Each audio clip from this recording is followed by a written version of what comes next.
morning, everyone. Happy Monday morning. Welcome to Daily Faith Builder. Hope you had an amazing weekend. We had a great day yesterday in worship. I just want to take a moment and thank you, the body, for showing up to worship.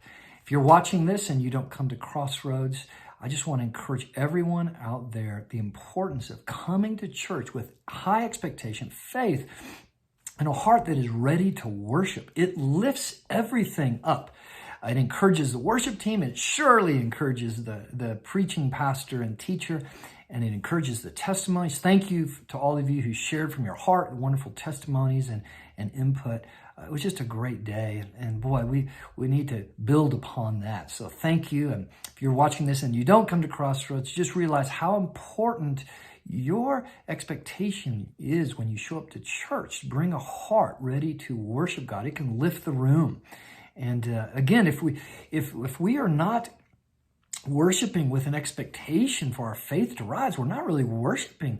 In other words, in the midst of worship, faith rises. If faith isn't rising, if we're not encouraged, then we're not really worshiping. And that's a real important principle for us to understand, and just to see our heart, the heart of our Father in Jesus. He promises to be with us in the midst of worship. So thank you all for that. All week long, we're going to be looking at this issue of optimism. What is it? How do we understand optimism? And that it's rooted in hope and obviously faith.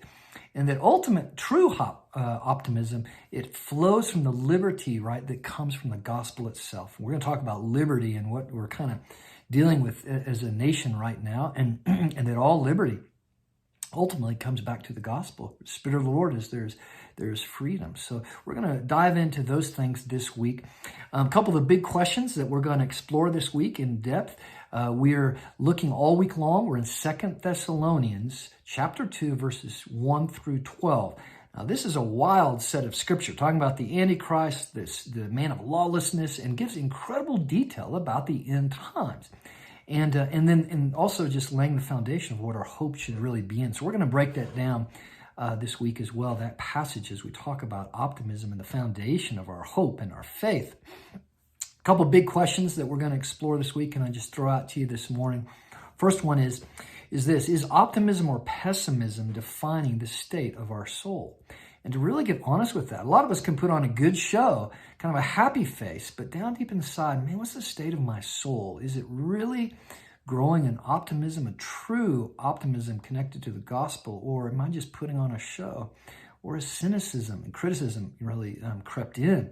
The other question is, are we aware of the fight for a hopeful soul in the midst of idleness and busyness? So we're going to look at this, what Paul really encourages the Thessalonians to watch out for idleness, watch out for busyness, being busybodies, and to lay hold of the purposefulness that comes right from having an optimistic soul, a soul that is full of hope and faith in all of that. The final question, just to leave you with on this Monday morning to think about this week, probably the biggest one of all, is this question: what are you working towards? What are you giving your life to? What kind of thing are you doing? What great thing are you doing that requires the power of God to accomplish it? We live in a culture of comfort, entitlement, a culture really of idleness and busyness in so many ways. And boy, when it's all said and done, we realize that all this running around and busyness is really not accomplishing anything great. God has saved you, put his Spirit inside you to do something great, for you to engage this world with the love of Jesus, see souls liberated, and also to be used to change environments, right? To bring liberty where there is none.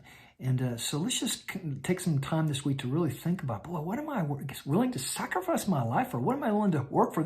We're not a culture or a church today that is creating, right, discipling, right, developing these kind of people today. We need a new generation in the church to rise up, right, who have the power of God within, the fire of God within. They're willing to step into the world and into people's lives, into the darkness, right, and bring the power of God, the deliverance that comes through him, and into all spheres, whether it's education or the business world, especially politics, and on the local level. So I just leave that question with you to think about, and I look forward to journeying this week together in 2 Thessalonians chapter 2, 1 through 12, as we look at this idea of optimism. And my prayer is that we all would grow in our faith, grow in our hope, and develop a truly optimistic soul. So God bless. Look forward to the journey this week.